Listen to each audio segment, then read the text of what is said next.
시누이가 명품 가방을 휘두르며 소리쳤습니다. 아줌마가 감히 자기한테 언니라고 부르게 하냐고? 설거지나 똑바로 하라고 했죠. 저는 고개를 숙이고 떨리는 손으로 설거지를 계속했습니다. 그때는 몰랐어요. 이 모든 게 1년 후 완전히 뒤바뀔 거라는 걸. 구독과 좋아요를 눌러주시면 정말 감사하겠습니다.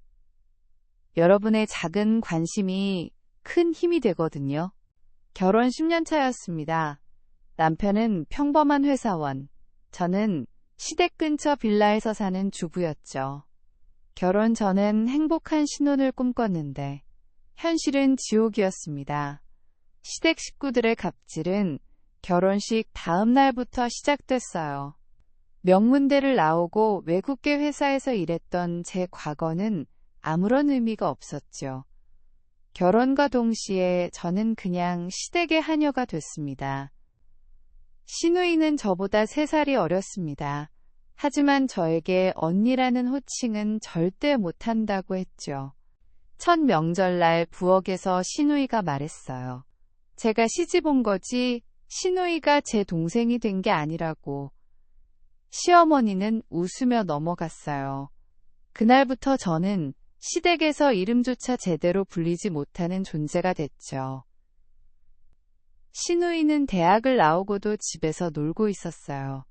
시댁에선 공부하느라 고생했으니 쉬어야 한다며 용돈의 명품의 해외여행까지 보내줬죠. 한 달에 500만 원씩 쓰는 게 당연했습니다. 반면 저는 결혼 후 바로 시댁 일을 도맡았어요.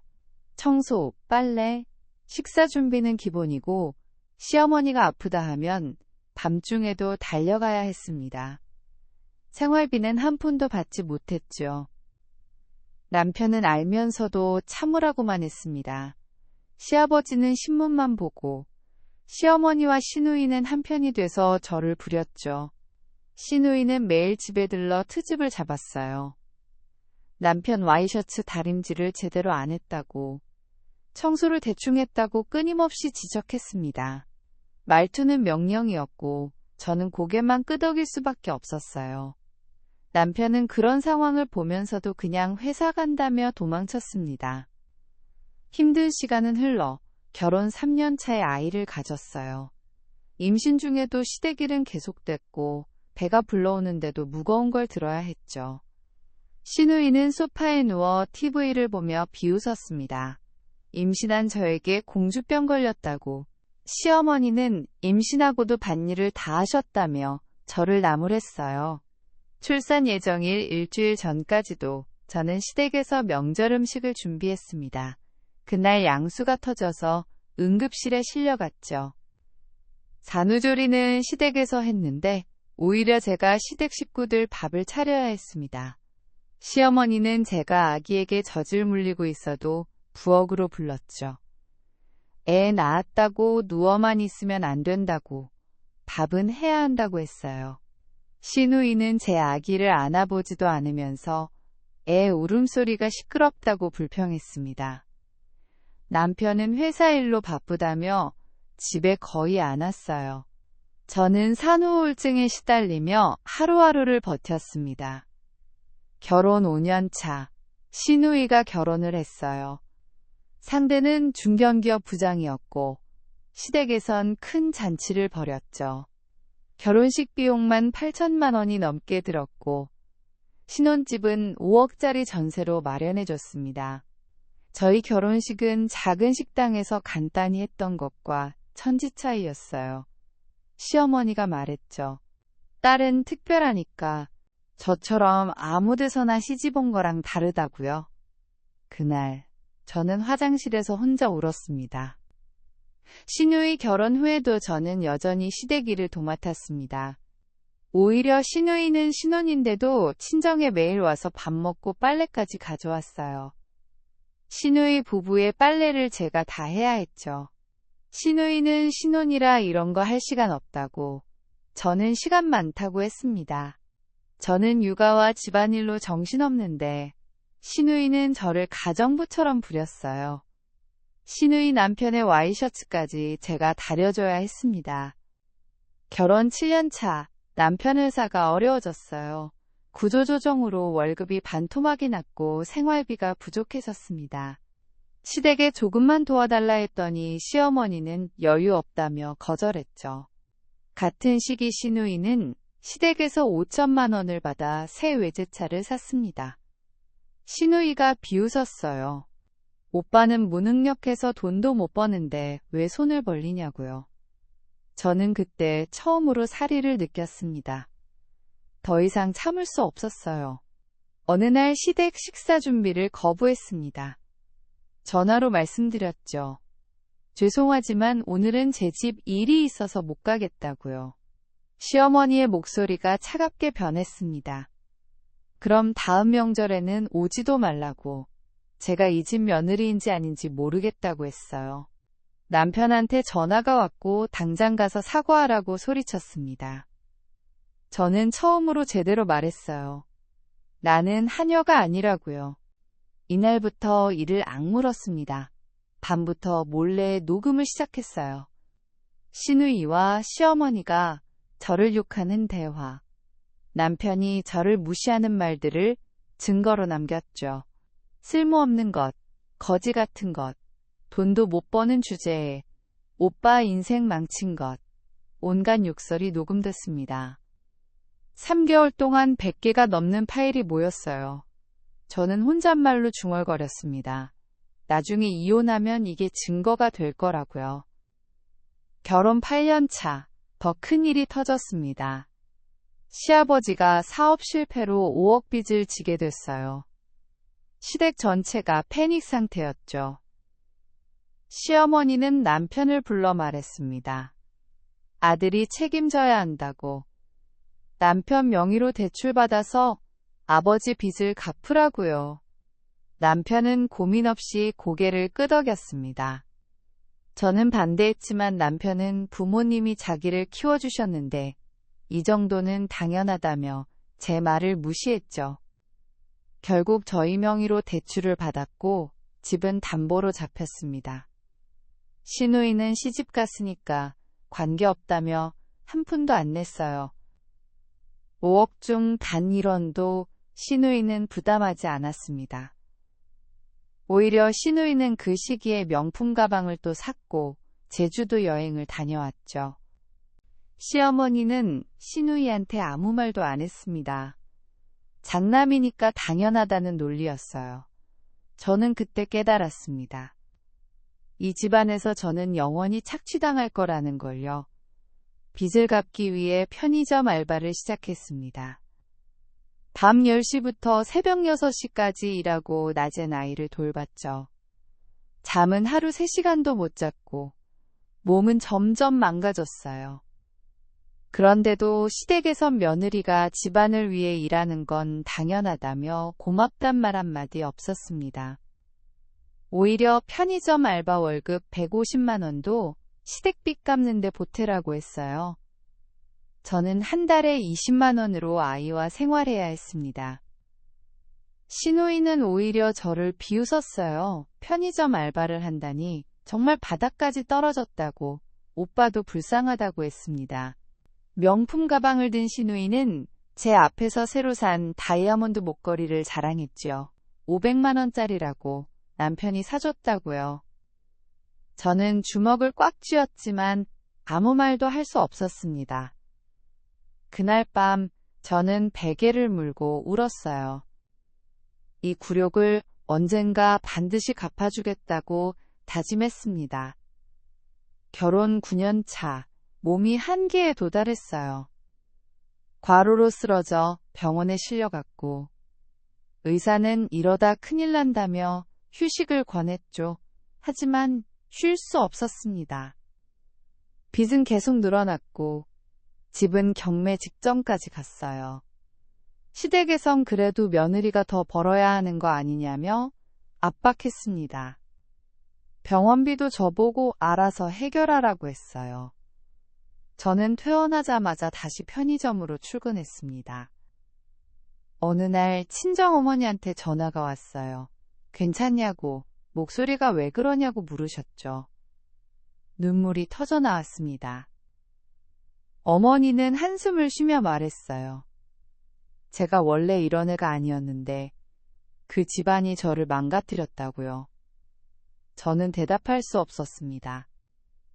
제가 선택한 결혼이었고 아이가 있었으니까요. 어머니는 조용히 말했습니다. 언제든 집으로 오라고 기다리고 있겠다고요. 어머니는 제 과거를 꺼냈습니다. 제가 대학 다닐 때 얼마나 똑똑하고 당당했는지 기억하냐고요. 저는 그 시절을 잊고 살았어요. 결혼 전 저는 명문대를 나왔고 외국계 회사에서 연봉 6천만 원을 받았죠. 하지만 결혼하면서 모든 걸 포기하고 전업주부가 됐습니다. 시댁에서 직장 다니면 애를 누가 보냐고, 며느리가 돈 벌면 집안이 망한다고 했거든요. 저는 10년 동안 제 자신을 완전히 잃어버렸습니다. 어머니가 조심스럽게 물었어요. 혹시 옛날 친구 기억하냐고. 재벌 2세였던 그 친구요? 깜짝 놀랐습니다. 대학 시절 절친이었던 친구 윤서가 떠올랐죠. 그 친구는 지금 대기업 이사인데 가끔 SNS로 제 소식을 물어봤지만 답장을 하지 않았어요. 너무 초라한 제 모습을 보이기 싫었거든요. 어머니가 말했습니다. 윤서가 제 전화번호를 물어봤다고. 만나보는 게 어떻겠냐고요. 그날 밤 작은 결심을 했습니다. 이대로 당할 순 없다고. 뭐라도 해봐야겠다고요. 다음 날 시댁에서 무리한 요구를 했을 때 처음으로 거절했어요. 죄송하지만 오늘은 정말 못 가겠다고요. 시어머니는 화를 냈지만 전화를 끊어버렸죠. 그리고 시누이가 가져온 빨래를 돌려보냈습니다. 더 이상 제가 할 수 없다고 문자를 보냈어요. 시누이에게 미쳤냐고 문자가 왔지만 답장하지 않았습니다. 시누이가 집으로 찾아왔습니다. 요즘 왜 이러냐고, 감히 엄마한테 대들냐고 소리쳤어요. 저는 차분하게 대답했습니다. 저도 사람이라고. 10년 동안 참았으면 됐다고요. 시누이는 어이없다는 표정을 지었습니다. 그때 준비해둔 녹음 파일을 틀었어요. 시누이와 시어머니가 저를 쓸모없는 것, 거지 같은 것이라고 욕하는 목소리가 스피커에서 흘러나왔죠. 시누이의 얼굴이 하얗게 변했습니다. 시누이가 녹음을 언제 했냐고 다그쳤어요. 저는 차갑게 웃었습니다.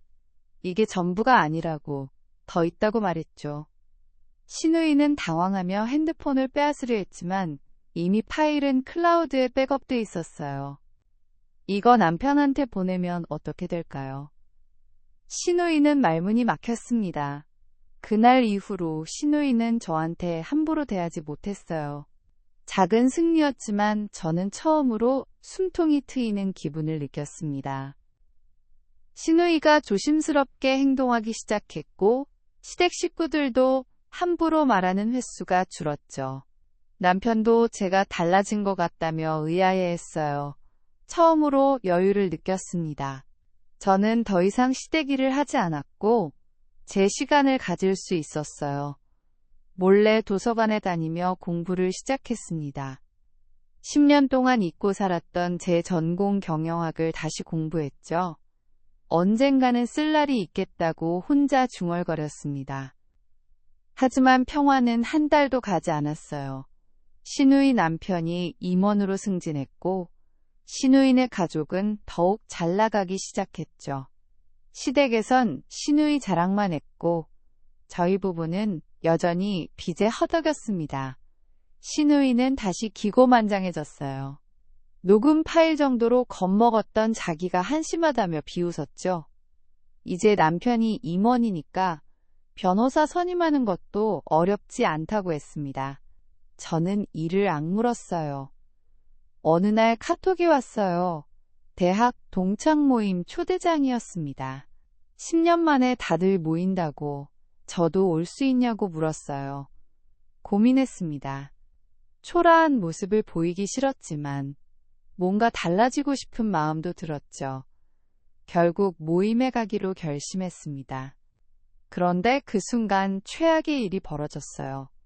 시아버지가 또 사업을 벌였다가 실패하면서 3억 빚이 추가로 생긴 겁니다. 시댁에선 또다시 저희한테 손을 벌렸죠. 이번에도 제가 책임져야 한다고 가족이라고 했습니다. 미칠 것 같았어요. 남편은 또다시 제 의견을 무시하고 대출을 받으려 했습니다.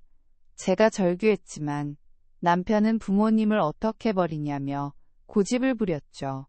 시누이는 여전히 한 푼도 안 내면서 오빠가 장남이니까 당연한 거 아니냐며 비웃었습니다.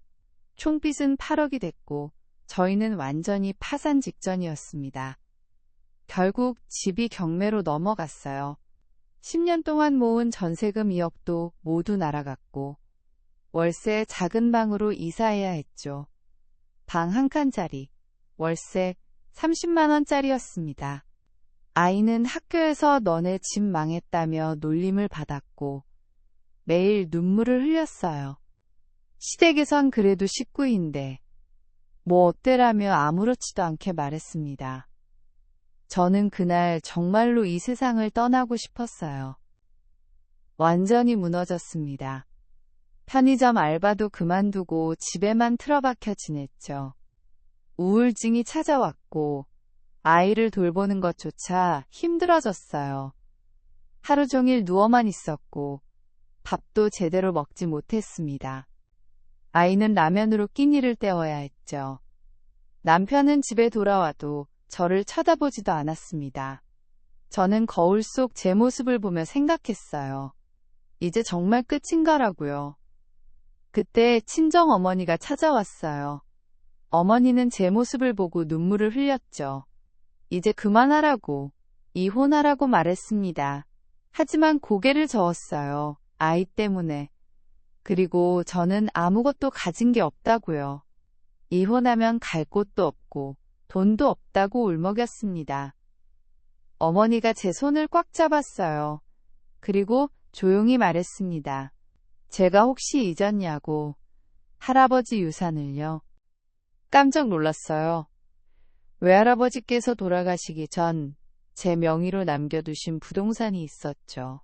당시엔 가치가 별로 없어서 신경 안 썼는데 지금은 재개발구역으로 지정돼 가치가 엄청 올랐다는 겁니다. 어머니가 말했어요. 지금 시세로 30억은 될 거라고요. 30억. 숨이 멎는 것 같았습니다. 30억이면 모든 빚을 갚고도 새 출발을 할 수 있는 돈이었죠. 머리가 띵 하고 울렸어요. 정신을 차렸습니다. 그 돈은 곧바로 사용하지 않기로 결심했어요. 이후 비밀리에 변호사를 만났습니다. 그리고 치밀한 계획을 세우기 시작했죠. 변호사한테 말했어요. 정확히 2달 후 모든 걸 끝내겠다고요. 변호사는 고개를 끄덕였습니다. 30억 유산을 담보로 시댁의 모든 불법 행위를 조사하기 시작했어요. D-60일. 복수의 카운트다운이 시작됐습니다. 저는 겉으로는 여전히 무너진 모습을 보였지만 밤마다 모든 증거를 정리했어요. 10년 동안의 녹음 파일, 문자 메시지, 금전 거래 내역, 시댁의 불법 행위 증거들, 모든 것을 정리했습니다. 시아버지는 사업하면서 세금 포탈을 해왔고 총 3억 원을 탈세했어요. 시어머니는 저희 명의로 몰래 대출을 2억 더 받아놨죠. 시누이는 친정돈을 빼돌려 자기 계좌로 옮기고 있었습니다. 총 1억 5천만 원을 횡령했어요. 모든 증거가 제 손에 모였습니다. D-30일이 됐을 때 대학 동창 모임에 참석했어요. 10년 만에 만난 친구들은 모두 성공한 모습이었죠. 특히 절친 윤서는 대기업 이사가 돼 있었습니다. 윤서가 제 손을 잡으며 걱정했어요. 왜 이렇게 됐냐고. 예전에 그렇게 빛나던 제가 이렇게 초라해졌냐고요. 저는 윤서한테 모든 사정을 털어놨습니다. 10년간의 갑질, 8억의 빚, 잃어버린 집, 모든 것을요. 윤서는 분노하며 말했죠. 그런 집안이라니 자기가 도와주겠다고요. 윤서는 자신의 회사 법무팀을 소개해줬고 더욱 완벽한 계획을 세울 수 있었어요. 대기업 법무팀이 움직이자 시댁의 모든 불법 행위가 하나씩 드러났습니다. 세금 포탈, 사문서 위조, 횡령. 시댁 식구들은 전부 범죄자였어요. D-15일이 됐습니다. 저는 매일 밤 변호사와 통화하며 최종 점검을 했어요.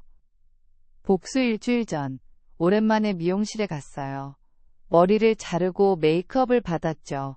거울 속 제 모습은 10년 전에 당당했던 모습으로 돌아가 있었습니다. 미용사가 놀라며 말했어요.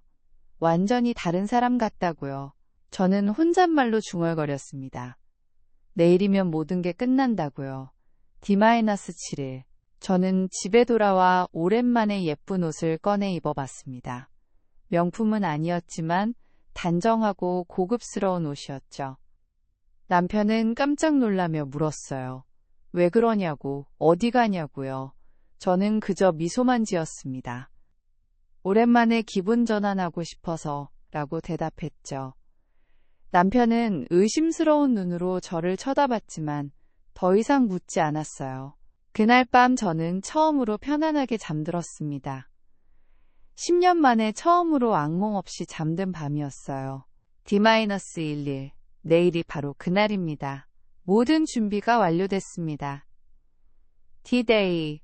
드디어 그날이 왔습니다. 시댁 식구들을 모두 한자리에 모았어요. 가족회의가 있다고 전해달라고 남편한테 말했죠. 시댁 식구들은 의아해하면서도 모두 모였습니다. 시어머니, 시아버지, 시누이 부부, 그리고 제 남편까지 5명이 거실에 앉았어요. 저는 평소와 다르게 정장을 입고 나타났습니다.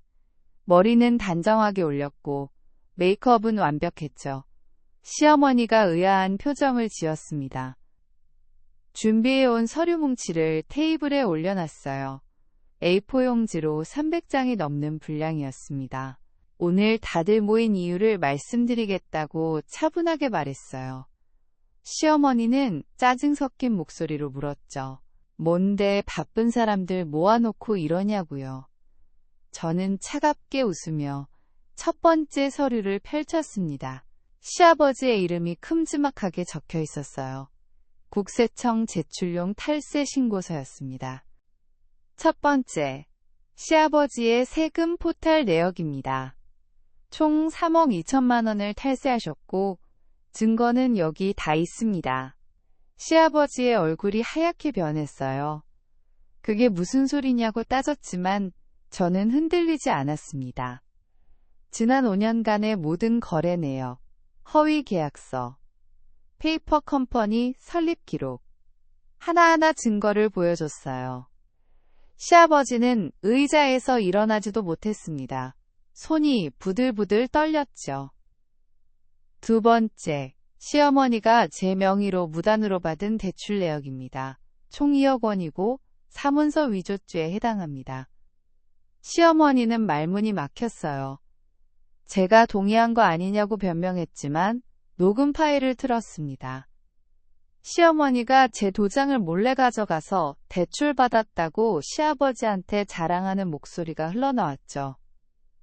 시어머니는 그게 어디서 나온 거냐고 소리쳤지만 저는 대답하지 않았습니다.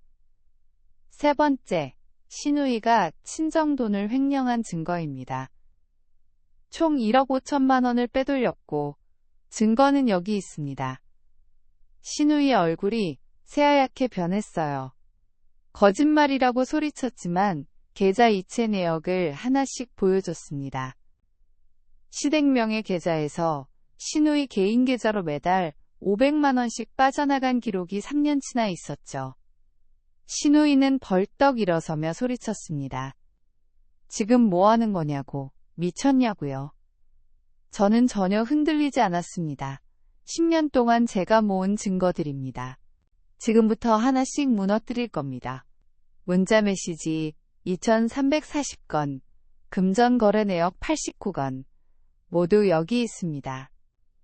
노트북을 열어 폴더를 보여줬어요. 체계적으로 정리된 증거들이 화면을 가득 채웠죠. 날짜별, 인물별, 범죄 유형별로 완벽하게 분류돼 있었습니다. 테이블 위에 USB 열개를 올려놨어요. 모두 백업본이었습니다. 남편은 어리둥절한 표정으로 저를 쳐다봤어요. 이게 무슨 짓이냐고 떨리는 목소리로 물었습니다. 저는 남편을 향해 마지막 서류를 내밀었어요. 이혼 소송 준비 서류입니다.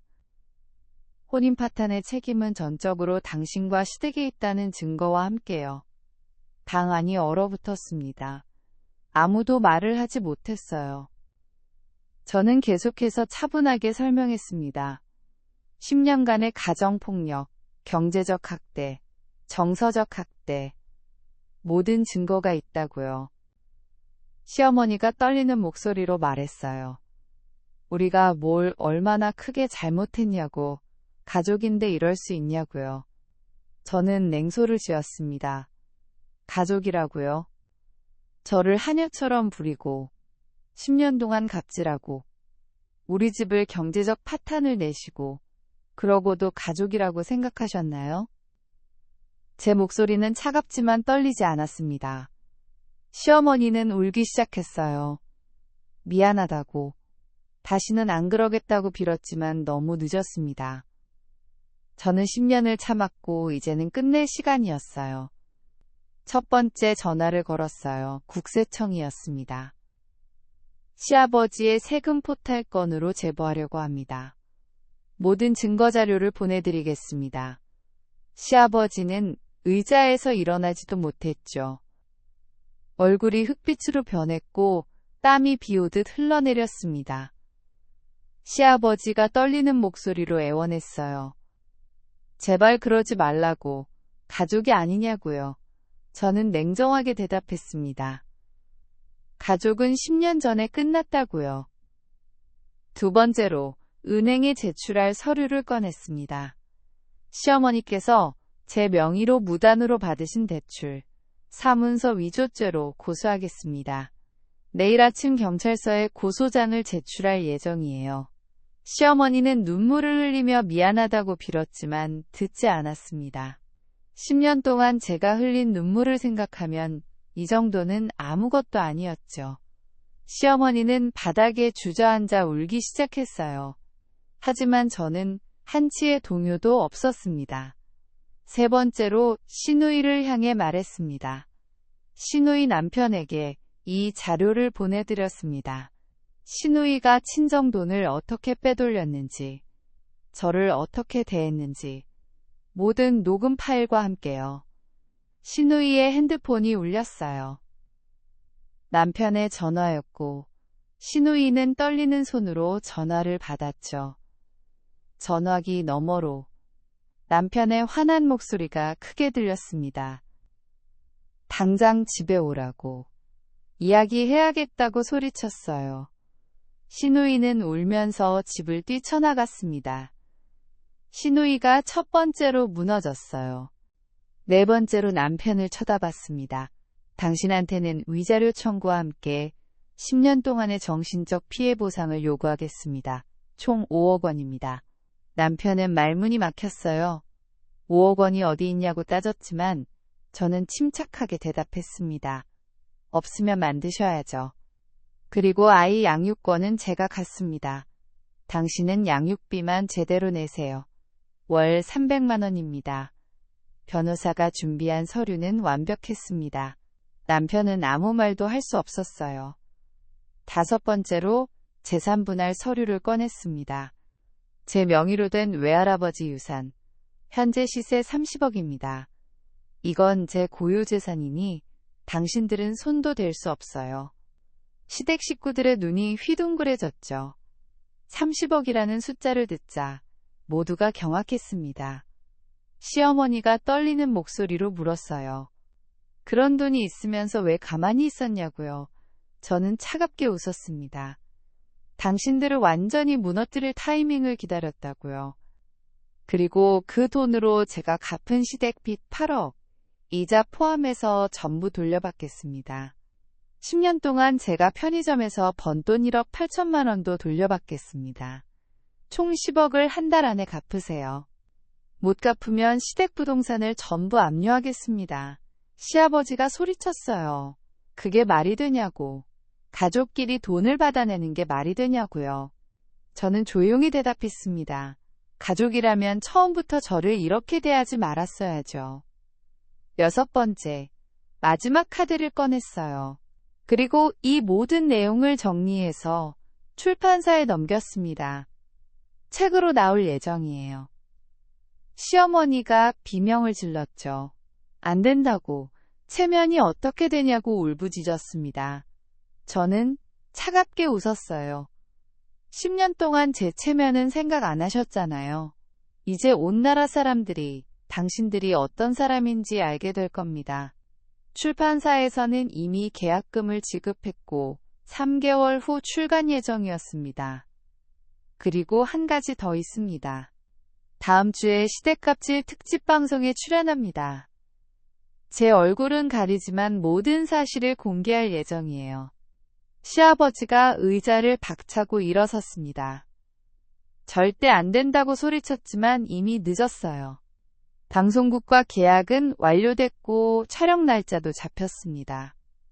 저는 10년의 고통을 세상에 알릴 준비가 돼 있었어요.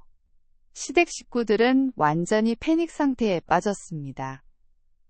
그때 초인종이 울렸습니다. 제 변호사가 도착한 거예요. 윤서가 소개해준 대형 로펌의 변호사였습니다. 변호사는 가방에서 서류를 꺼내며 말했어요. 모든 법적 절차는 저희가 진행하겠습니다. 시댁 식구들은 변호사를 보자 완전히 기가 죽었습니다. 변호사는 차례로 고소장을 건네줬어요. 시아버지한테는 세금 포탈, 시어머니한테는 사문서 위조, 시누이한테는 횡령. 각자의 죄목이 명확히 적혀 있었습니다. 그날 이후 모든 게 빠르게 진행됐어요. 시아버지는 세금 포탈로 국세청 조사를 받았고 벌금 4억을 물었습니다. 사업은 완전히 망했죠. 거래처들이 모두 등을 돌렸고 시아버지는 사업자 등록도 말소됐어요. 시어머니는 사문서 위조로 경찰 조사를 받았고 제 명의 대출은 모두 무효 처리됐습니다. 시어머니는 사기죄로 기소됐고 1년형을 선고받았어요. 집행유예 3년이 붙었지만 전과자가 됐습니다. 시누이는 남편한테 이혼 통보를 받았고 횡령건으로 친정에서도 쫓겨났어요. 시누이 남편은 회사 임원이었기 때문에 부인의 범죄 기록이 치명적이었죠. 회사에서도 압박을 받았고 결국 시누이와 이혼하기로 결정했습니다. 시누이는 위자료 한 푼 못 받고 쫓겨났어요. 친정에서는 1억 5천만 원을 당장 갚으라고 독촉했지만 시누이한테는 돈이 없었습니다. 모두 명품과 사치에 써버렸거든요. 남편과의 이혼도 순조롭게 진행됐습니다. 모든 잘못이 남편과 시댁에 있다는 증거가 명확했기 때문에 제가 원하는 대로 합의가 이루어졌죠. 위자료 5억, 양육비 월 300만 원, 그리고 아이의 양육권까지 모두 제가 가져갔어요. 남편은 위자료를 낼 돈이 없어서 아버지한테 빌려야 했습니다. 시댁에서 빼앗아간 10억도 전부 돌려받았어요. 시댁 부동산을 압류해서 경매로 받아낸 돈이었습니다. 아이와 함께 새 아파트로 이사했어요. 강남의 깔끔한 50평대 아파트였고 아이는 좋은 학교로 전학했죠. 30억 중 10억은 시댁한테서 돌려받은 돈이고 5억은 아파트 구입에 썼습니다. 15억은 투자와 저축으로 묶어뒀어요. 반면 시댁 식구들은 빚에 허덕이며 작은 월세방으로 쫓겨났다는 소식을 들었습니다. 시아버지와 시어머니는 15평짜리 월세 원룸에서 살게 됐고 시누이는 이혼 후 혼자 고시원에 산다는 이야기도 들렸어요. 6개월 후 친구 윤서의 회사에 입사했습니다. 10년 만에 다시 시작한 직장 생활이었지만 예전의 실력은 그대로였죠. 오히려 10년 동안의 고난이 저를 더 강하게 만들어줬어요. 회사에서 빠르게 인정받았고 1년 만에 팀장으로 승진했습니다. 연봉은 1억 2천만 원이었어요. 10년 전보다 2배가 올랐죠. 저는 다시 제 인생의 주인공이 됐습니다.